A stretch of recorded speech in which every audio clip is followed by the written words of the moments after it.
Assalamualaikum warahmatullahi wabarakatuh. Perkenalkan, nama saya Akil. Pada kesempatan kali ini saya akan menyampaikan informasi mengenai YouTube, mulai dari pengertian, sejarah, fungsi, fitur, hingga manfaatnya dalam kehidupan sehari-hari. Semoga presentasi yang saya sampaikan dapat menambah pengetahuan dan bermanfaat bagi kita semua. Terima kasih.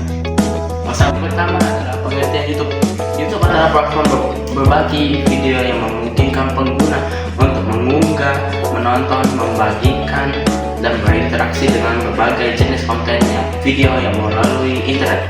Platform ini meluncurkan pada tahun 2005 dan kemudian diakuisisi oleh Google pada tahun 2006. Beberapa fungsi utama YouTube meliputi: 1. Menonton video hiburan, musik, film pendek, dan vlog. Yang kedua, belajar melalui video, edukasi, dan tutorial. Yang ketiga, mengikuti berita dan siaran langsung atau live streaming. Yang keempat, mengunggah video sebagai konten creator. Kelima, menghasilkan pendapat melalui program monetasi bagi kreator yang memenuhi syarat. Sejarah YouTube dimulai pada tahun 2005 ketika platform ini didirikan, yaitu Chad Hurley, Stephen Chen, dan Jawed Karim. Tujuan awalnya adalah menyediakan cara yang mudah bagi siapa saja untuk mengunggah dan membagikan video secara offline.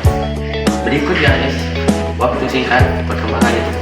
14 Februari 2005. Nama domain YouTube didaftarkan dalam perusahaan mulai dikembangkan pada 23 April 2005. Video pertama berjudul Meet at the Zoo.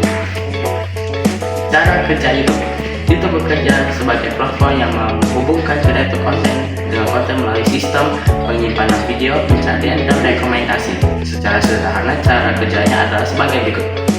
Pertama, mengunggah video konten, membuat akun, kemudian mengunggah video ke YouTube beserta judul, deskripsi, thumbnail, dan kategori. Kedua, video proses. Setelah diunggah ke YouTube, memproses video ke berbagai kualitas, misalnya 360 pixel, 720 pixel, 1080 pixel hingga 4K, agar dapat diputar dengan lancar pada berbagai perangkat dan kecepatan internet. Yang ketiga, video disimpan di server video, disimpan di pusat data YouTube sehingga dapat diakses oleh pengguna dari berbagai negara. Keempat, penonton mencari atau mendapatkan rekomendasi. Penonton dapat menemukan video melalui pencarian atau melalui rekomendasi yang diberikan oleh sistem. Rekomendasi mempertimbangkan berbagai faktor seperti topik yang diminati pengguna, riwayat tontonan video yang ditonton bersama, tingkat keterlibatan seperti waktu menonton, suka atau like, komentar, dan berbagi. Video diputar atau streaming. Saat penonton menekan tombol putar, video dikirim melalui internet secara bertahap atau streaming, sehingga tidak perlu diunduh seluruhnya sebelum dapat menonton. Keenam, monetisasi. Contoh yang memenuhi syarat dapat memperoleh penghasilan melalui langganan, fitur pengguna, dan dari penonton, dan sumber pendapat lainnya yang tersedia dalam program monetasi YouTube. Jenis-jenis konten di YouTube. Pertama, video edukasi, berisi materi pembelajaran, tutorial, tips, dan penjelasan tentang berbagai topik seperti matematika, bahasa, teknologi, atau sains. Kedua, vlog, video vlog, menampilkan aktivitas sehari-hari, pengalaman pribadi, perjalanan, atau cerita dari kreator. Tiga, konten hiburan, meliputi video komedi, tantangan atau challenge, prank, sketsa, dan berbagai bentuk hiburan lain. Keempat, video musik, berisi lagu, video musik resmi, cover lagu, atau pertunjukan musik. Kelima, gaming, menampilkan pemain video, ulasan game, paduan bermain secara langsung atau kompetisi game. Keenam, review atau ulasan, membahas dan memberikan penilaian terhadap produk, film, buku, aplikasi, kendaraan, atau layanan. Ketujuh, tutorial how atau menjelaskan langkah-langkah melalui suatu kegiatan seperti memasak, memperbaiki barang, atau menggunakan perangkat lunak. Ke-8, berita dan informasi, menyajikan berita terkini, analisis, wawancara, dan informasi mengenai berbagai peristiwa. Kesembilan, live streaming, siaran langsung yang memungkinkan kreator berinteraksi dengan penonton secara real time. 10. Podcast dan wawancara, berisi diskusi, percakapan, atau wawancara dengan narasumber mengenai berbagai topik. 11. Konten kesehatan dan kebugaran, menyediakan tips olahraga, pola makan sehat, latihan kebugaran, dan informasi kesehatan. Ke-12. Konten bisnis keuangan, membahas kewirausahaan, investasi, pemasaran, dan pengelolaan keuangan. Kelebihan YouTube: pertama, mudah diakses, dapat digunakan melalui ponsel, komputer, tablet, dan smart TV yang terhubung ke internet. 2. Sumber informasi yang beragam, menyediakan konten edukasi, berita, hiburan, tutorial, dan masih banyak lagi. Ketiga, media pembelajaran, membantu pengguna mempelajari keterampilan baru melalui video yang mudah dipahami. 4. Hiburan yang lengkap, menawarkan berbagai jenis konten seperti musik, film pendek, vlog, dan komedi. 5. Media promosi dan pemasaran, dapat dimanfaatkan individu maupun perusahaan untuk mempromosikan produk atau merek. 6. Peluang memperoleh penghasilan, kreator yang memenuhi syarat dapat memperoleh pendapatan melalui program monetasi dan fitur lain. 7. Interaksi dengan penonton, pengguna dapat memberikan konten, menyiapkan video, dan membagikan konten, serta mengikuti ngejar subscribe kanal favorit. Kekurangan YouTube: membutuhkan koneksi internet. Menonton video memerlukan akses internet yang stabil, terutama untuk kualitas video tinggi. Menghabiskan kuota dan data. Streaming video dapat menggunakan cukup banyak kuota internet. Banyaknya iklan. Pengguna versi gratis dapat menjumpai iklan sebelum atau selama video diputar. 4. Risiko informasi yang tidak akurat, tidak semua video berisi informasi yang benar sehingga perlu memeriksa sumbernya. 5. Potensi kecanduan, rekomendasi video yang terus muncul dapat membuat pengguna menghabiskan waktu lebih lama dari yang direncanakan karena konten yang kurang sesuai. Meskipun ada sistem moderasi sebagai konten yang tidak sesuai untuk semua usia. 7. Persaingan tinggi bagi kreator, banyaknya jumlah kreator membuat membangun audiens dan mendapatkan perhatian menjadi lebih menantang. Manfaat YouTube bagi pelajar: yang pertama, mempermudah proses belajar. Pelajar dapat mempelajari berbagai mata pelajaran melalui video yang disampaikan dengan penjelasan dan ilustrasi. 2. Menambah wawasan. YouTube menyediakan informasi tentang sains, teknologi, sejarah, budaya, bahasa, dan berbagai bidang lainnya. Ketiga, belajar kapan saja dan di mana saja. Video dapat diakses melalui kebutuhan selama tersedia koneksi internet. Keempat, meningkatkan pemahaman materi. Penjelasan dalam bentuk video, animasi, dan demonstrasi dapat membantu memahami materi yang sulit. Kelima, mengembangkan keterampilan baru. Pelajar dapat mempelajari keterampilan seperti desain, grafis, pemrograman, memasak, bermain musik, hingga berbicara di depan umum. Keenam, mendukung pembelajaran mandiri. Pelajar dapat mencari materi tambahan di luar yang diajarkan di sekolah dan belajar sesuai kecepatan masing-masing. Ketujuh, meningkatkan kreativitas. Menonton konten yang inspiratif dan memunculkan ide untuk tugas, proyek, atau karya kreatif. Ke-8, membantu menyelesaikan tugas sekolah. Banyak video yang berisi pembahasan sosial, tutorial, dan penjelasan materi yang dapat dijadikan referensi belajar. Ke-9, belajar bahasa asing. Belajar dapat meningkatkan kemampuan mendengarkan pengucapan dan kosakata melalui video pembahasan asing. Ke-10, mengikuti perkembangan ilmu. YouTube memudahkan pelajar memperoleh informasi terbaru tentang penemuan teknologi dan isu-isu terkini. Ini adalah presentasi yang dapat saya sampaikan mengenai YouTube. Semoga informasi yang saya jelaskan dapat menambah wawasan dan memberikan manfaat bagi kita semua. Mohon maaf apabila terdapat kesalahan dalam penyampaian maupun informasi yang saya berikan. Terima kasih. Wassalamualaikum warahmatullahi wabarakatuh.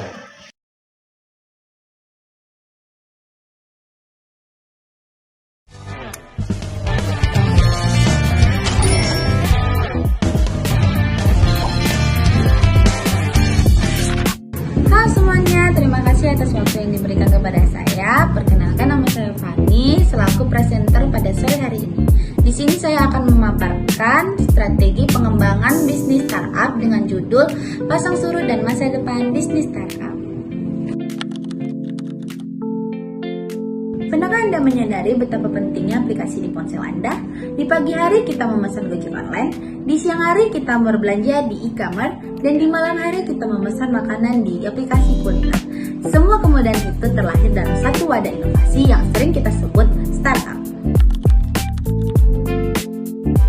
Namun, lanskap startup hari ini jauh berbeda dari 5-10 tahun yang lalu.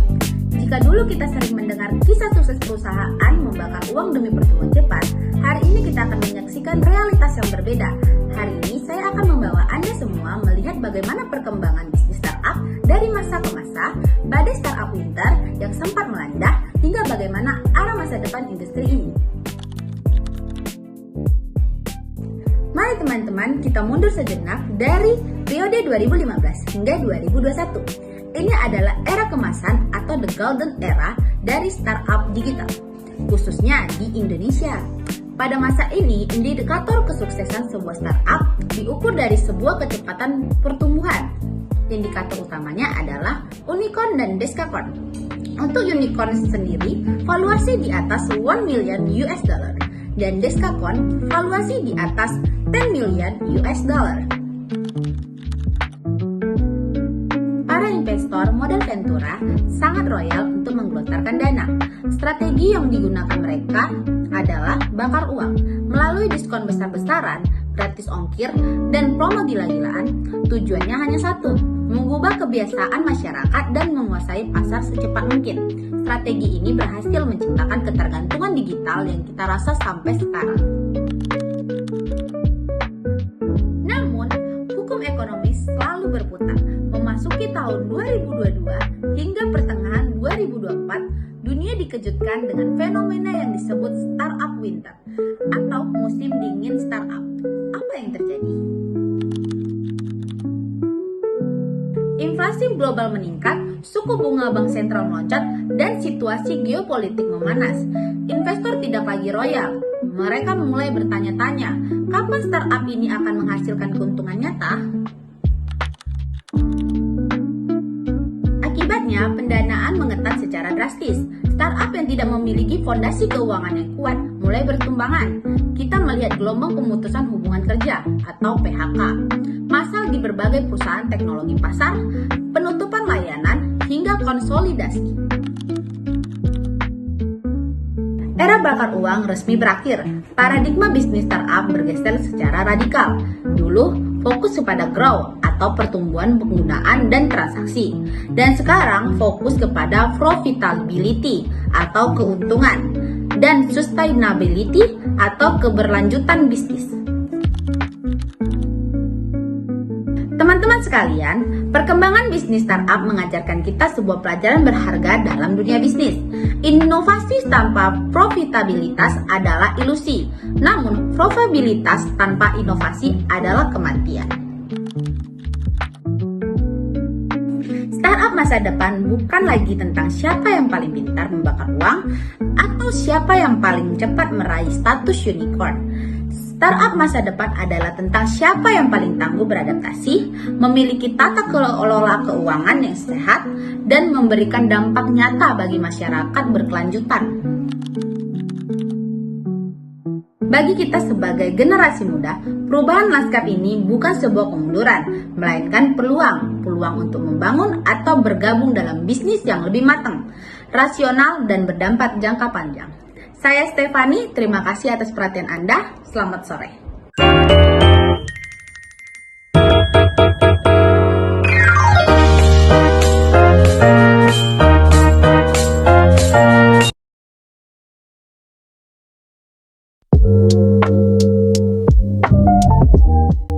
Halo semua, perkenalkan Perkenalkan, nama aku Nasihin dari kelompok Asik.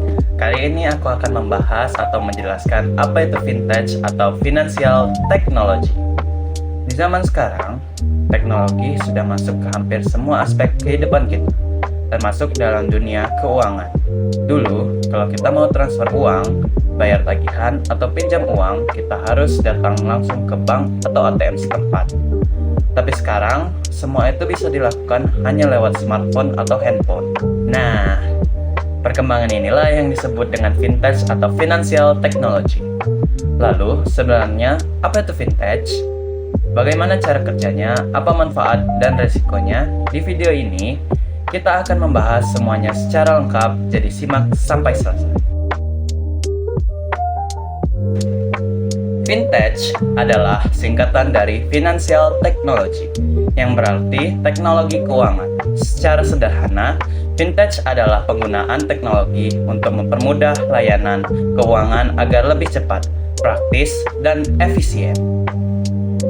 Vintage menggabungkan sistem keuangan dengan teknologi digital, sehingga aktivitas seperti pembayaran, investasi, pinjaman, hingga asuransi bisa dilakukan secara online. Contoh paling dekat dalam kehidupan sehari-hari adalah e-wallet seperti dompet digital, mobile banking, atau aplikasi pembayaran online. Dengan vintage, masyarakat tidak perlu lagi bergantung sepenuhnya pada sistem keuangan tradisional seperti bank. Sebenarnya, vintage bukan hal yang benar-benar baru. Konsep ini sudah ada sejak puluhan tahun yang lalu. Contohnya adalah mesin ATM yang mulai digunakan sekitar tahun 1960-an. Namun, perkembangan vintage semakin pesat sejak adanya internet dan smartphone. Di Indonesia sendiri, vintage mulai berkembang besar sekitar tahun 2010-an. Dengan hadirnya berbagai aplikasi online, pembayaran digital, dan pinjaman online, sekarang vintage menjadi bagian penting dari kehidupan masyarakat modern. Vintage memiliki beberapa jenis utama, yaitu 1. Payment vintage, pembayaran digital. Jenis ini digunakan untuk transaksi pembayaran, contohnya seperti dompet digital dan QR code payment. Misalnya, ketika kita membeli makanan, lalu membayar dengan scan QR. Keuntungan dari payment vintage adalah transaksi jadi lebih cepat dan praktis. 2. Lending vintage, atau pinjaman online. Jenis ini menyediakan layanan pinjam-meminjam uang secara online tanpa harus datang ke bank. Biasanya, prosesnya lebih cepat, tetapi pengguna harus berhati-hati memilih layanan yang resmi. 3. Investasi vintage atau investasi digital. Vintage ini membantu pengguna berinvestasi seperti saham, reksadana, atau emas melalui aplikasi. Keunggulannya adalah modal awal yang kecil dan akses yang mudah. 4. Insurance vintage atau insurtech. Ini adalah vintage di bidang asuransi. Pengguna bisa membeli asuransi, membayar premi, dan mengajukan klaim secara digital. 5. Crowdfunding. Vintage ini digunakan untuk mengumpulkan dana dari banyak orang untuk suatu proyek atau tujuan tertentu. Misalnya, penggalangan dana sosial atau modal usaha. Bagaimana vintage bekerja? Secara umum, vintage bekerja dengan memanfaatkan internet, aplikasi, dan sistem digital. Contohnya, saat ini kita menggunakan dompet digital. Pertama, kita mengisi saldo melalui transfer bank atau minimarket. Kedua, saldo masuk ke akun digital kita. Ketiga, saat ingin membayar, sistem akan memproses transaksi secara otomatis dalam hitungan detik. Semua data transaksi disimpan dalam sistem digital yang aman dan bisa dilacak. Inilah yang membuat vintage lebih cepat dibanding metode konvensional.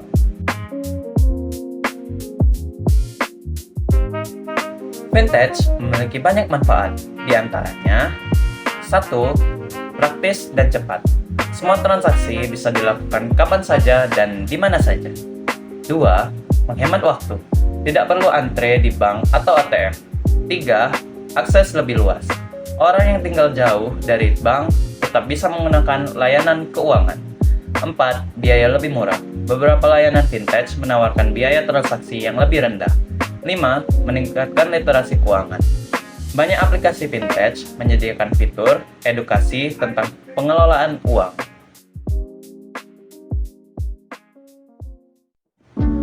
Walaupun memiliki banyak manfaat, vintage juga punya resiko. 1. Keamanan data. Karena berbasis digital, data pengguna bisa menjadi target peretasan. 2. Penipu online. Banyak vintage ilegal yang menawarkan layanan palsu. 3. Konsumtif. Kemudahan pembayaran kadang membuat orang lebih boros. 4. Uang berlebihan. Pinjam online yang terlalu mudah bisa membuat pengguna terjebak utang. Karena itu, penting untuk menggunakan vintage dengan bijak.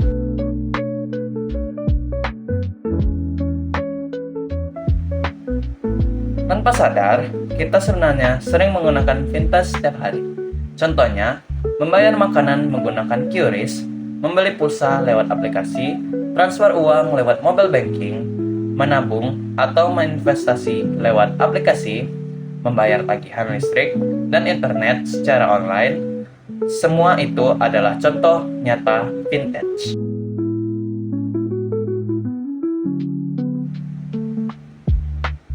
Di Indonesia, perkembangan vintage sangat cepat.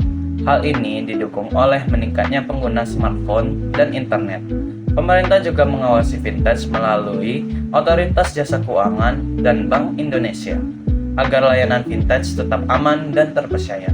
Saat ini, vintage membantu banyak UMKM berkembang karena mempermudah transaksi dan akses modal.